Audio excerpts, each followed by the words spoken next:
Mon mari m'a demandé de prendre le bâton de ses 2 amis. Je n'en pouvais plus. Bienvenue sur la chaîne Histoire d'infidélité. Je m'appelle Nathalie, j'ai 35 ans et je vis à Lyon, une ville animée où la vie avance vite. Je suis mariée depuis 10 ans à Marc, qui a 46 ans.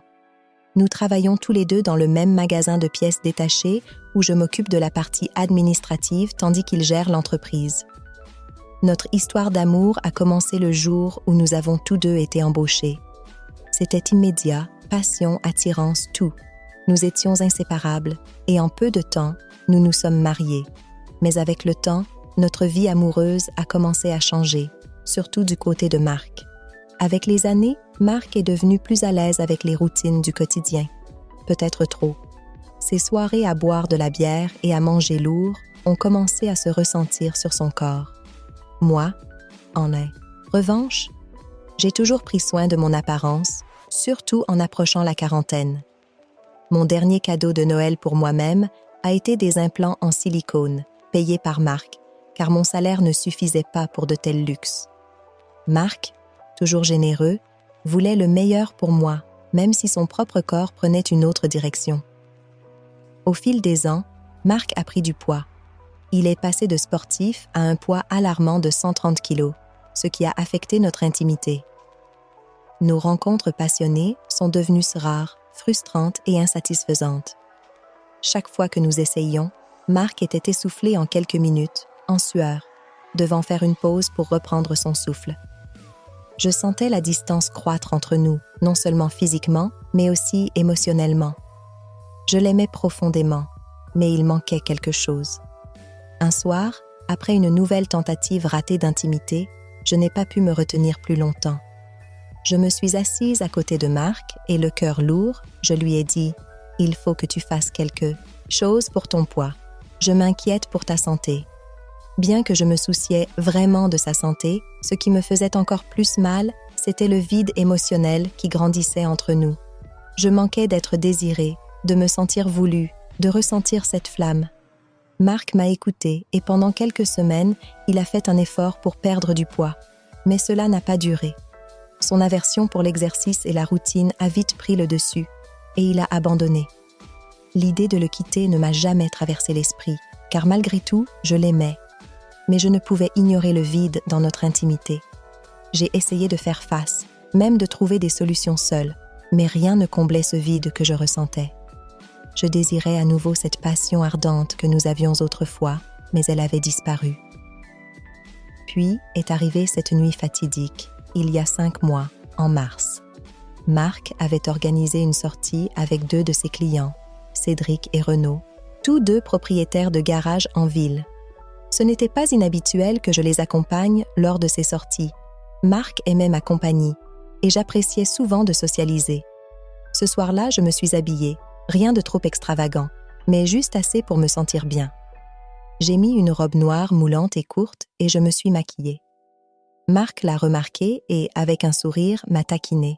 « Pas étonnant que je n'arrive pas à te suivre, tu es magnifique. » J'ai ri, répondant sur un ton léger. « Eh bien, si je suis trop pour toi, peut-être devrais-tu me partager avec tes amis. » C'était une plaisanterie, du moins c'est ce que je pensais.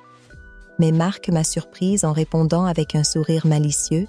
« Choisis lequel et je ferai en sorte que ça arrive. » C'était une de ces remarques qu'on fait entre couples mariés, censées être inoffensives, mais cela a déclenché quelque chose en moi.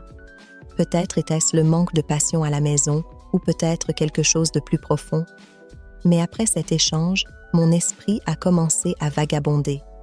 Je me suis surprise à penser à d'autres hommes, à fantasmer même. Quand nous sommes arrivés au bar, l'endroit était animé. Des hommes jouaient au billard, l'odeur de nourriture frite emplissait l'air et le bruit des bouteilles de bière se faisait entendre. Cédric est arrivé en premier. Il nous a salués avec son charme habituel et, comme toujours, s'est moqué de Marc. « Mon gars, tu as dû kidnapper cette femme, elle est bien trop belle pour toi, » a plaisanté Cédric, ses yeux s'attardant un peu trop longtemps sur moi. J'ai souri poliment, ignorant la tension que je sentais s'installer dans la soirée. Peu après, Renaud est arrivé, et quand je l'ai vu, quelque chose a changé en moi. Il était grand, brun, impeccablement soigné. Sa présence était magnétique. Il s'est approché de moi et, avec un sourire confiant, m'a demandé s'il pouvait s'asseoir à côté de moi. J'ai hoché la tête, soudainement consciente des battements rapides de mon cœur. Au fil de la soirée, Cédric et Marc sont plongés dans leur partie de billard, laissant Renaud et moi discuter. Ce qui avait commencé comme une conversation légère est vite devenu plus personnel. Il m'a parlé de sa relation ratée, de son ex qui n'avait aucun intérêt pour l'intimité ou l'amusement. J'ai ressenti de la sympathie, peut-être trop. Sa frustration reflétait la mienne. Je me suis surprise à rire à ses blagues, à partager des bribes de ma propre vie et à ressentir une connexion inattendue. Puis, avec l'alcool relâchant nos inhibitions, la conversation est devenue plus taquine. Je l'ai provoqué en disant que Marc devrait le laisser m'emmener faire un tour. À ma surprise, Renaud n'a pas reculé devant la flirtation. Avec un sourire, il s'est penché et m'a demandé « Si je conclus l'affaire avec Marc, est-ce que j'aurai droit à un baiser en bonus ?» J'ai d'abord ri, mais la tension entre nous était indéniable. Quelques instants plus tard, Renaud s'est excusé pour aller chercher quelque chose dans sa voiture. Il m'a lancé un regard qui en disait plus que des mots. Mon cœur battait à tout rompre tandis que je le suivais dehors, loin du bruit du bar et dans la fraîcheur de la nuit. La tentation était trop forte pour y résister. Dans l'ombre d'une ruelle voisine, Renaud m'a attiré contre lui, et ce qui avait commencé comme un baiser s'est rapidement transformé en quelque chose de bien plus intense. Le frisson de l'interdit m'a envahi. Pour la première fois depuis des années, je me sentais désirée, vivante. Quand ce fut fini, j'étais essoufflée, tremblante d'un mélange de culpabilité et d'excitation. Renaud et moi sommes retournés au bar, agissant comme si de rien n'était. Plus tard dans la nuit, alors que Marc nous ramenait à la maison, il m'a demandé comment j'avais convaincu Renaud de signer l'affaire. J'ai souri et lui ai dit « Je lui ai simplement expliqué en quoi cela lui serait bénéfique. » Mais au fond de moi, je savais que la vérité était bien plus compliquée. Ce qui s'était passé avec Renaud avait ouvert une porte en moi. Une porte vers des désirs que je n'avais pas encore réalisés. Et maintenant, je me tiens à un carrefour déchiré entre mon amour pour Marc et l'ivresse de ce que j'avais vécu avec Renaud. Les jours ont passé après cette nuit avec Renaud, mais le souvenir persistait. J'essayais de l'effacer de mon esprit, de l'enfouir sous la routine quotidienne. Mais il revenait sans cesse, comme une démangeaison que je ne pouvais ignorer. Marc, ignorant complètement ce qui s'était passé, était de très bonne humeur après avoir conclu l'affaire. La prime de cette vente allait financer nos vacances de rêve, et il parlait sans arrêt des endroits où nous pourrions aller. Pourtant, tandis qu'il évoquait nos projets, je me surprenais à m'évader, mon esprit retournant à cette ruelle, au toucher de Renaud, à ces sensations que je n'avais pas ressenties depuis si longtemps. Ce n'était pas seulement une question de contact physique, c'était ce sentiment d'être désiré, d'enfreindre les règles, de faire quelque chose pour moi.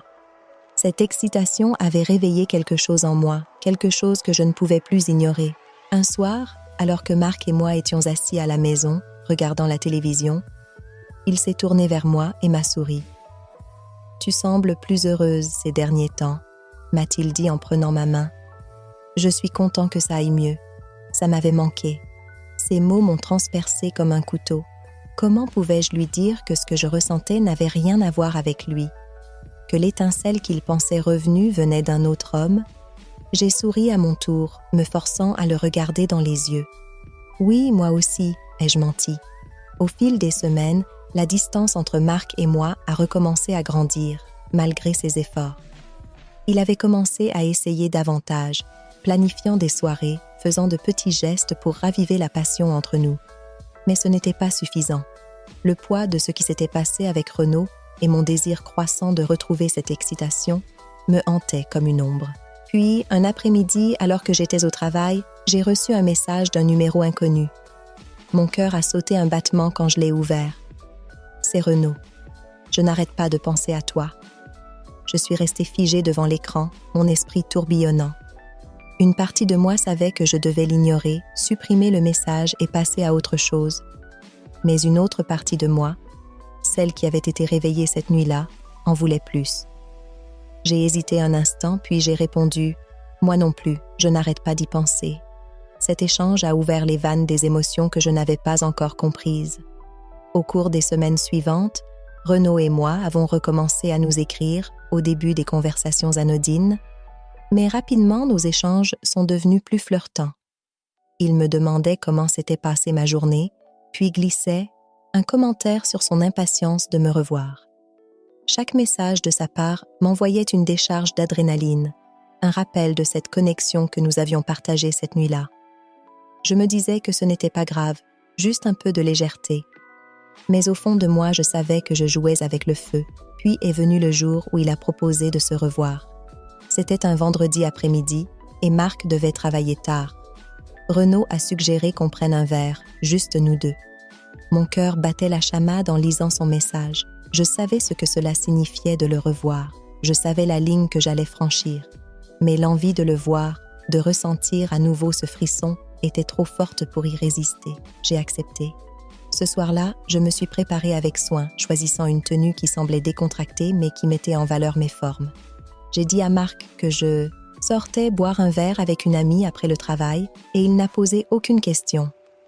Alors que je quittais la maison, la culpabilité m'envahissait, mais l'excitation la surpassait. Nous nous sommes retrouvés dans un petit bar tranquille à la périphérie de la ville, loin des regards indiscrets. Il était déjà là quand je suis arrivée, appuyé contre le bar, avec ce sourire confiant qui me faisait vibrer. Dès que nos regards se sont croisés, la tension entre nous était palpable. Nous nous sommes assis, avons commandé des verres et pendant un moment, nous avons simplement parlé.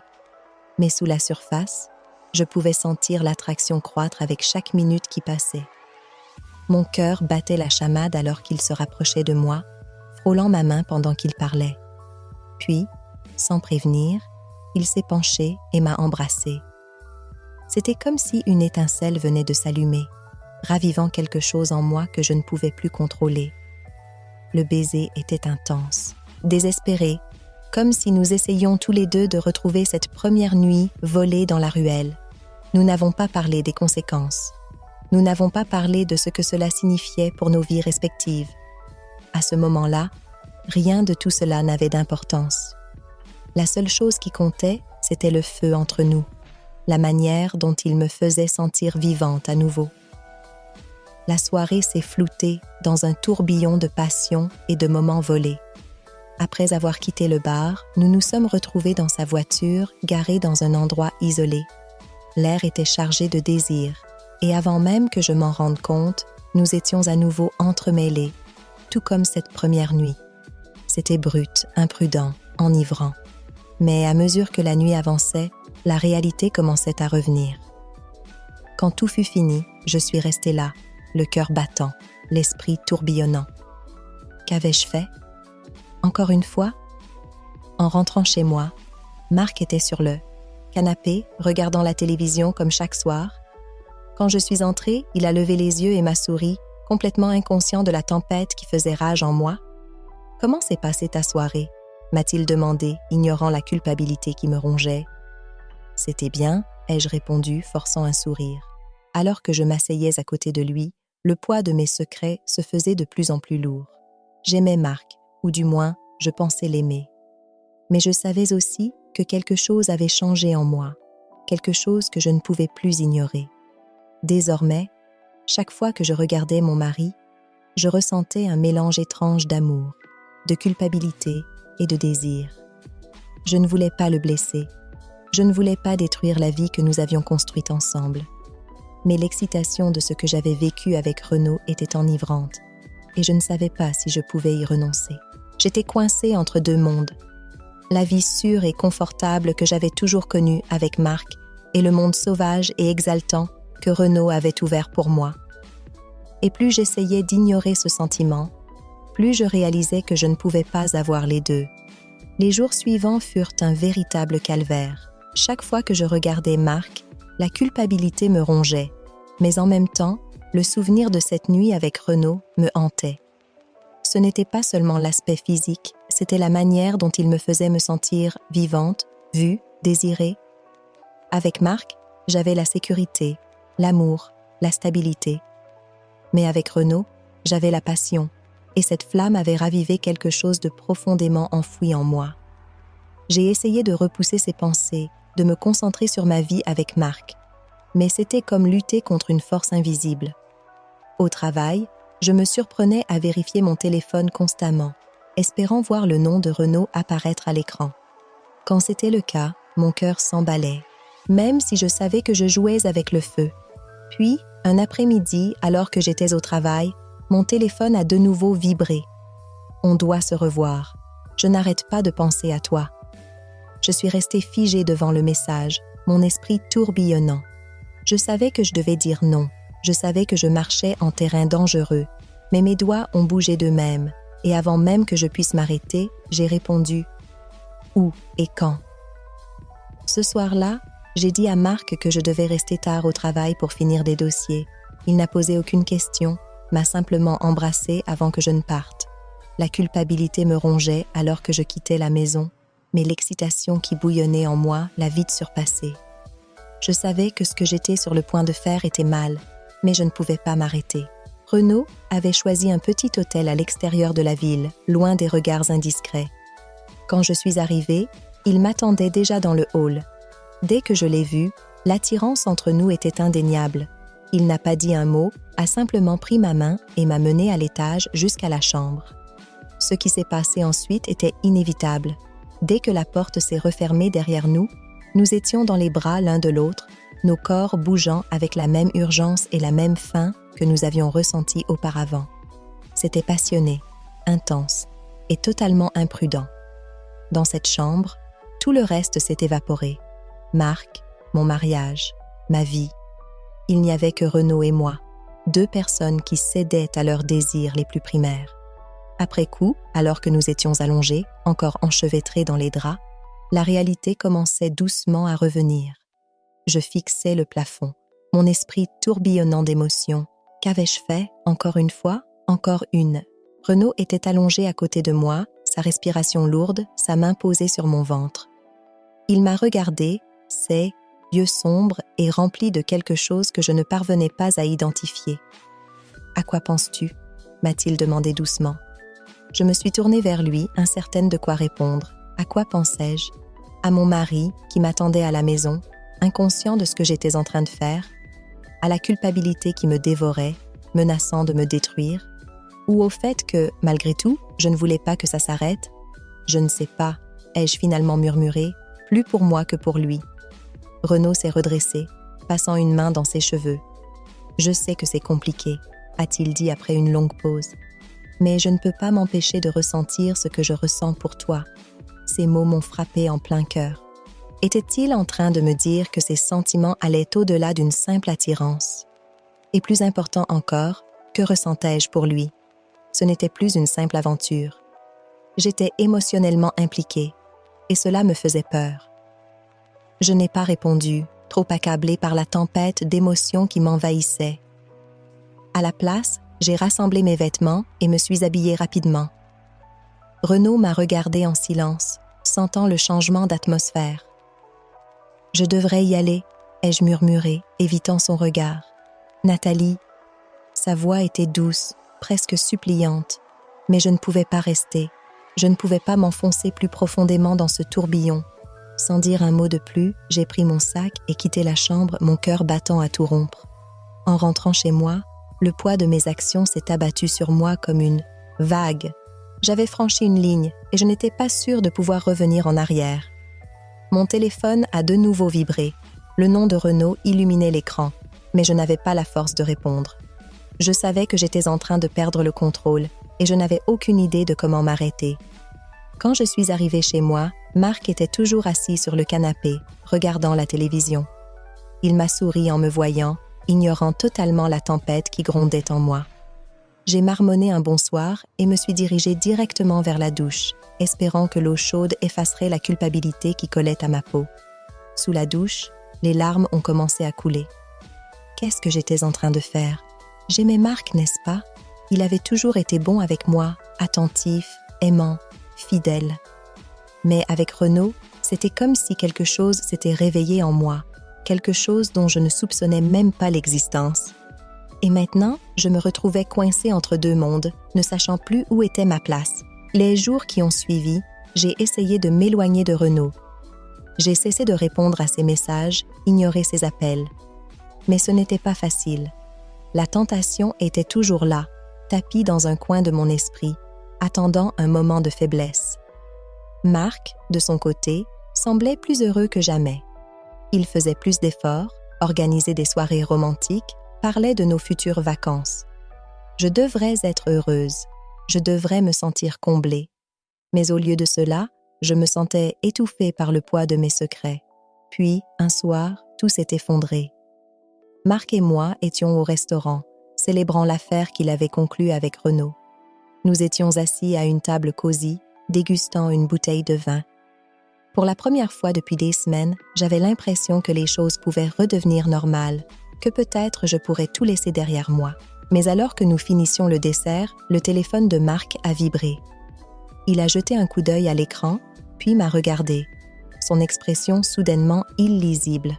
« Renaud vient de m'envoyer un message », a-t-il dit lentement. Il dit qu'il a besoin de me parler de quelque chose d'important. Mon cœur a sauté un battement, une vague de panique m'envahissant. Que pouvait bien vouloir dire Renaud à Marc? Est-ce qu'il savait? Allait-il lui révéler ce qui s'était passé entre nous? Je me suis forcée à sourire, essayant de cacher ma peur. « Je suis sûre que c'est juste une question d'affaires, » ai-je dit, la voix tremblante.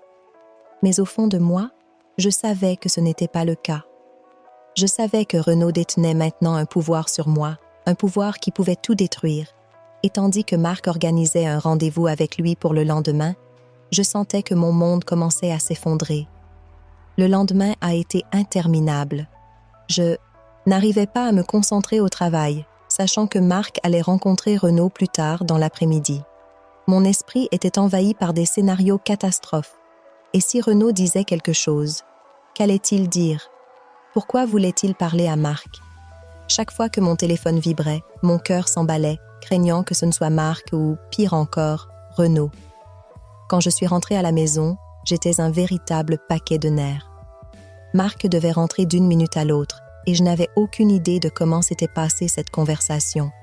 Je rejouais 1000 scénarios dans ma tête, chacun pire que le précédent.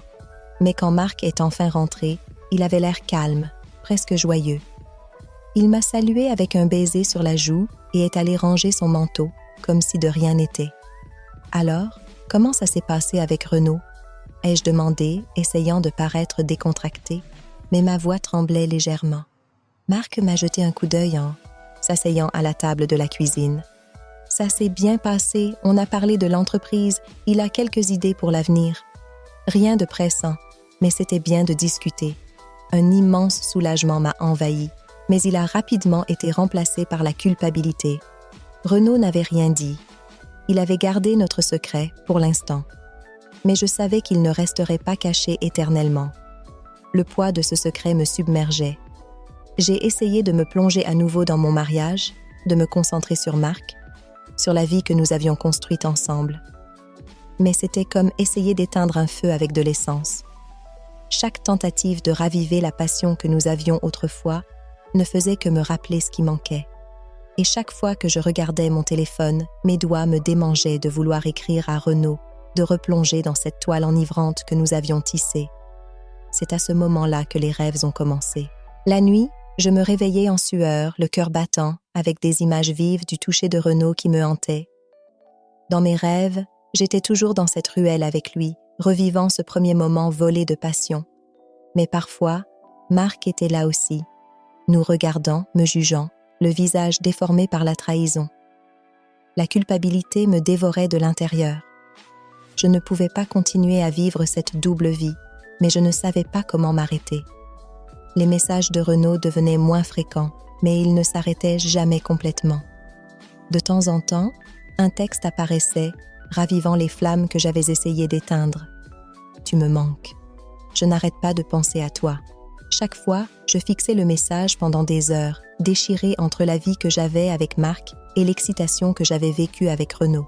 Je ne répondais jamais, mais le désir persistait, me rongeant à l'intérieur. Un soir, Marc et moi étions en train de dîner à la maison, un repas tranquille devant la télévision. Il me parlait de nouveaux clients qu'il avait trouvés, et pour la première fois depuis des semaines, j'ai ressenti un éclat d'espoir. Peut-être que nous pourrions y arriver. Peut-être qu'avec le temps, la flamme entre nous reviendrait. Mais son téléphone a vibré. Il a jeté un coup d'œil et son visage s'est assombri. « Qu'est-ce qui se passe ?» ai-je demandé, sentant soudain un nœud se former dans mon estomac. « C'est Renaud », murmura Marc, la voix basse. La pièce semblait se refermer autour de moi. Je pouvais sentir mon pouce accélérer, mes paumes devenir moites. « Qu'est-ce qu'il dit ?» ai-je demandé, essayant de garder une voix stable. Marc fixa l'écran pendant un moment avant de jeter son téléphone sur la table. « Il dit qu'il veut me parler encore une fois. Il agit bizarrement ces derniers temps. Je ne sais pas ce qui lui prend. Mon cœur battait à tout rompre, la panique montant en moi comme une vague. Je devais faire quelque chose. Si Renaud continuait à pousser, continuait à vouloir voir Marc, la vérité finirait par éclater. Je ne pouvais pas laisser cela arriver. Cette nuit-là, alors que Marc dormait, je me suis glissée hors du lit et je suis allée dans le salon. J'ai pris mon téléphone, mes doigts tremblants en ouvrant mes messages. Je savais ce que je devais faire, mais l'idée de le faire me retournait l'estomac. « On ne peut pas continuer comme ça », ai-je écrit, mes mains tremblant. « Ça doit s'arrêter. Ne contacte plus Marc, s'il te plaît. » J'ai hésité un instant, puis j'ai appuyé sur « Envoyer ». Le message a été livré, et le silence qui a suivi m'a pesé comme un poids immense. Pendant quelques jours, je n'ai rien entendu. Marc n'a pas mentionné Renaud à nouveau, et j'ai commencé à espérer que peut-être, juste peut-être, tout cela était fini. Mais une semaine plus tard, j'ai reçu une réponse. « Rejoins-moi une dernière fois, nous devons parler. » Mon cœur s'est affaissé. Je savais que je devais l'ignorer, supprimer le message et ne jamais y repenser. Mais je savais aussi que je lui devais de mettre un terme à tout cela, pour moi-même et pour Marc. Je ne pouvais pas vivre dans l'incertitude, la peur que Renaud finisse par révéler tout ce qui s'était passé. Je devais l'affronter. J'ai accepté de le rencontrer ce soir-là, au même hôtel que la fois précédente. Cela me semblait être l'endroit approprié pour clore cette histoire, là où tout avait commencé à déraper. En arrivant, mes mains tremblaient, un nœud d'anxiété se resserrant dans mon ventre. Renaud était déjà là, m'attendant dans le hall faiblement éclairé.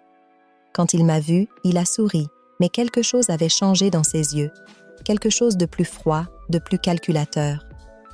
Nous sommes montés dans la chambre, le silence entre nous lourd et oppressant. Une fois dans la chambre, je me suis tournée vers lui, le cœur battant à tout rompre. « Ça doit s'arrêter », ai-je dit, ma voix plus ferme que je ne le ressentais. « Je ne peux plus continuer comme ça. » Renaud n'a rien dit au début. Il s'est contenté de me fixer, ses yeux indéchiffrables. Puis, enfin, il a parlé. « Je ne veux pas que ça s'arrête », a-t-il dit doucement, sa voix teintée de quelque chose de plus sombre. Mais j'imagine que je n'ai pas le choix, n'est-ce pas? J'ai avalé difficilement, me forçant à soutenir son regard. Ce n'est pas juste pour Marc. Ce n'est juste pour aucun de nous. L'expression de Renaud s'est durcie et pour la première fois, j'ai ressenti une pointe de peur. « Juste ?» répéta-t-il sa voix froide.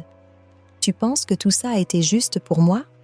Tu as ta belle vie avec ton mari et je devrais simplement m'en aller ?» J'ai fait un pas en arrière, me sentant soudain piégée. « Ce n'est pas ce que je voulais dire. »« Alors qu'est-ce que tu voulais dire ?»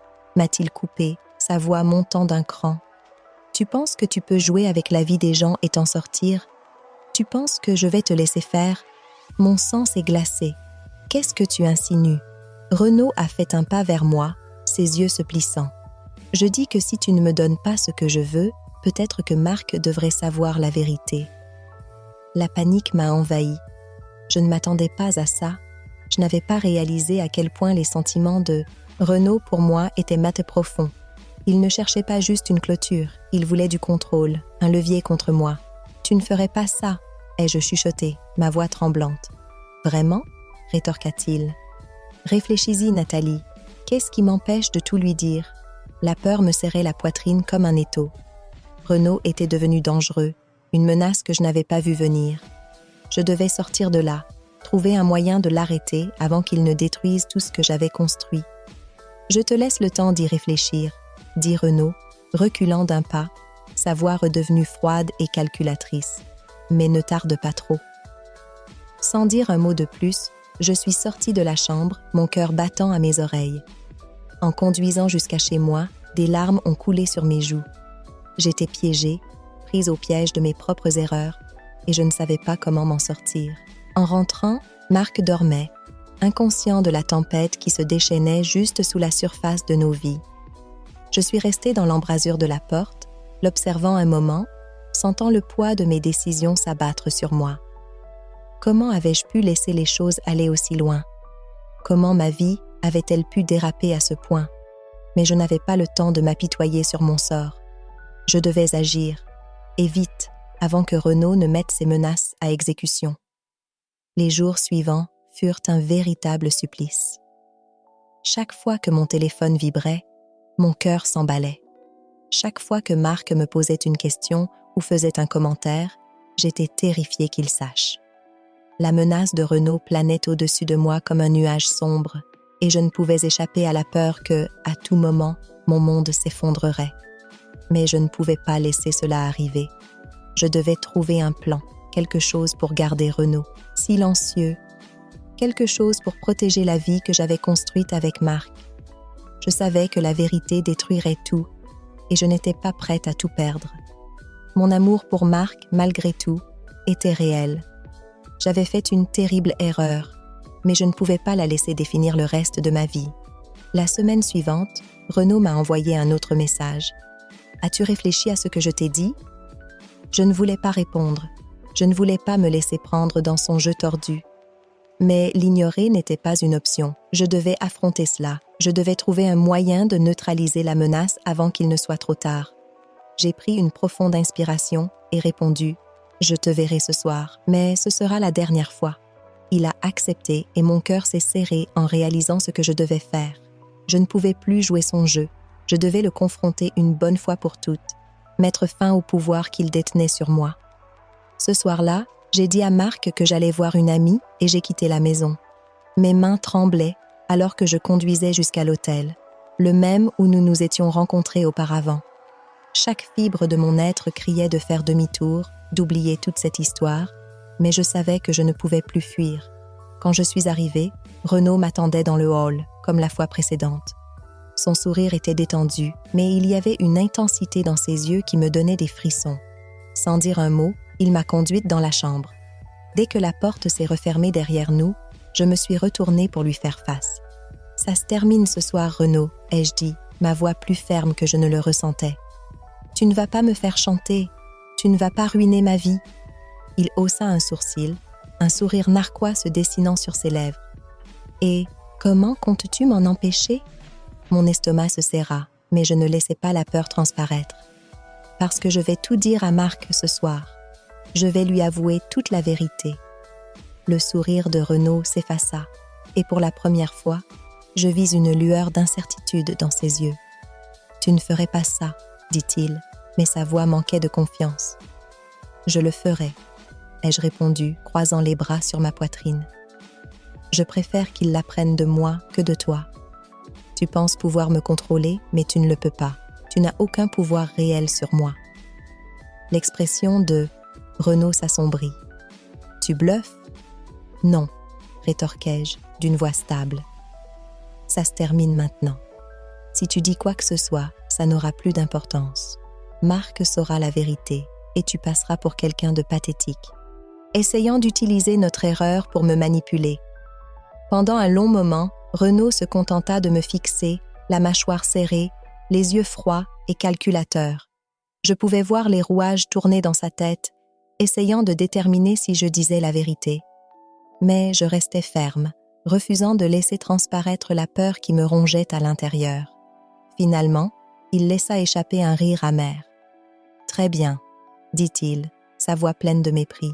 « Vas-y, ruine ta vie, je m'en fiche. » Je ne répondis pas. Au lieu de cela, je me retournai et quittai la chambre, mon cœur battant à tout rompre. Je ne regardais pas en arrière en quittant l'hôtel et en montant dans ma voiture. J'avais réussi. J'avais confronté Renaud, je m'étais affirmée et avais repris le contrôle de ma vie.